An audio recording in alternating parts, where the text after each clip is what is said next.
Okay, so I will be doing the patch 7.3 Allorim's review.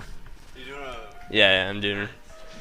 And real quick, to any of you who saw the video I posted yesterday, I did not mean for that to be public. That's just one of the one of the songs I've been one of the many songs I've uploaded that go on my playlist. I usually upload them as unlisted, so you can only view them if you go to my playlist. But I accidentally uploaded this one as public. I don't know if you guys want me to upload them publicly, but you can always see what I upload if I upload them. I only upload the songs if they're not on YouTube. If you want to see them, you can just go to my playlist, which I've talked about before. It's right here. Okay, anyway, patch 7.3. I haven't looked at this at all myself, so we'll just have to go through it and see. Okay, so Camille, power damage, Q gets lowered, W slow lowered, and decays. Okay, so it decays now. That's pretty good. Hook shot, mana cost increase, and attack speed only if it hits champion, and stun duration lowered. I think this will make Camille less of a permaban, considering she's already not like complete permaban. Because people haven't practiced her whole lot, so not everyone's very good at her. I think she'll still be strong though. She has a really strong kit if you're good at her, and so I'm sure she'll still be played and banned. We'll have to see. I'm predicting she's still a ban and still worth picking. Ivern nerfs, thank God. They're nerfing Daisy. Daisy will no longer start attacking the ground and teleporting out of control. Daisy no longer regenerates 3%. That is huge. The health regeneration is a huge part of why Daisy is so OP. If you just back out of a fight and then go back in, Daisy will just be full HP and is a complete bitch. Now that she doesn't regenerate all her HP out of combat, it's a lot more manageable. And Ivern's not a ban, but he's really good right now, so this is a pretty solid nerf, considering that Ivern's like mega cancer. He'll still probably be alright, because a lot of his strength comes from his wonky pathing and the ability to 3-buff people. Jace nerfs, which I really like. Unfortunately, they only nerfed pretty much his hammer stance. It's not really that great, because, I mean, it's a mana cost on E, damage on Q. Like the big part of Jace that's oppressive is his ranged form, and they're not really touching his ranged form, so he's not gonna be bad at all. I hope that they nerf him more, because he's really strong with lethality too, but this is at least a start. He's still gonna be a really good pick. Kha'Zix nerfs, it's his isolation damage and a little bit of damage on his Q. Or no, it's the CD on isolation. I saw this on PB before, and pretty much I think that he'll still be pretty good. This doesn't destroy his damage, but it kind of makes his damage less reliable on isolation because he has less CDR in his Q. I wouldn't imagine that this is a big deal though. He's still going to be played. LeBlanc nerfs on her sigil. So they're nerfing the early game damage, but keeping the late game damage the same.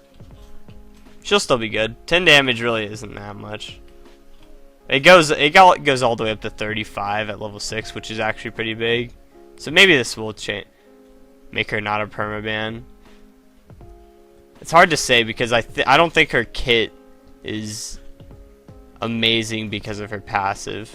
It's more because she has lots of tricks and it's hard to pin her down.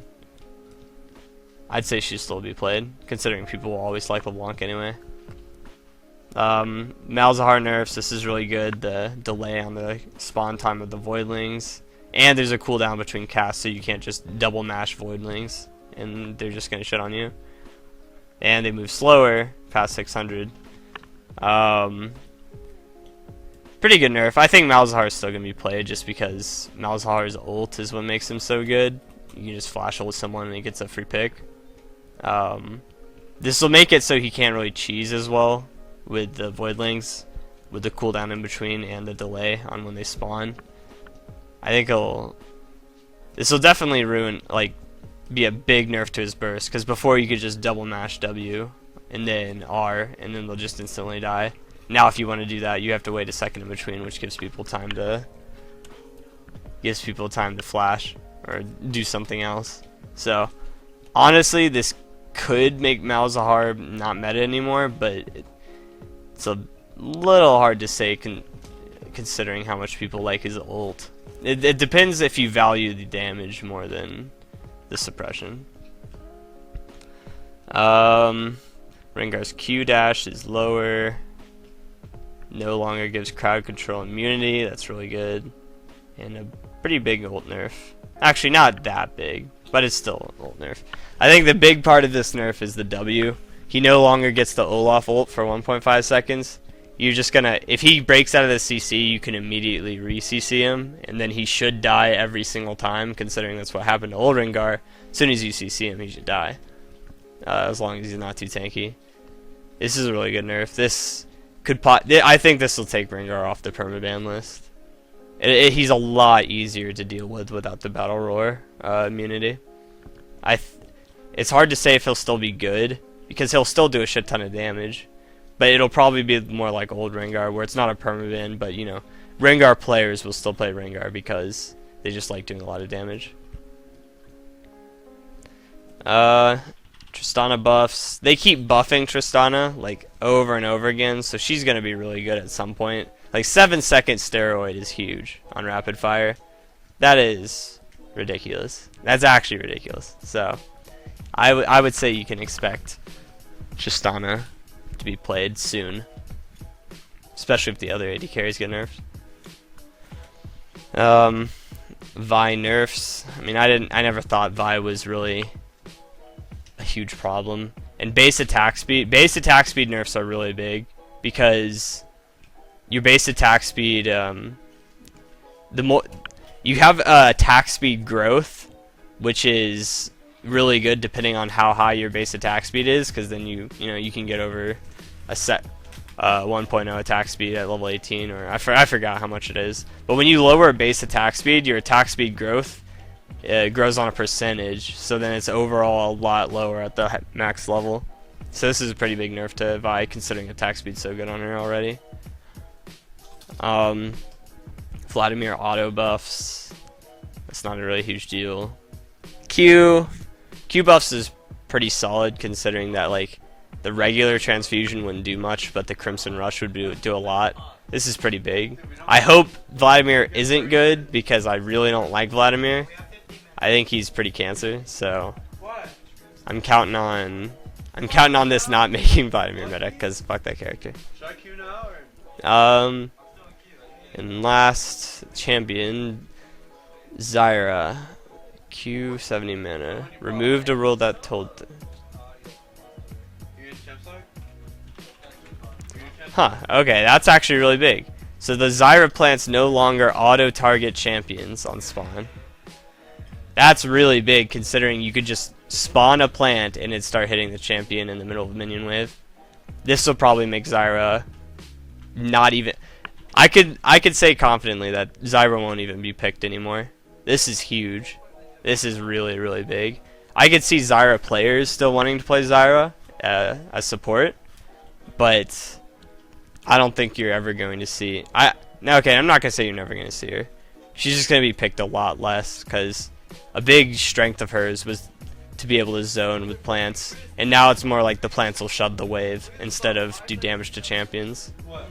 She'll still do a lot of damage, but she won't be as good.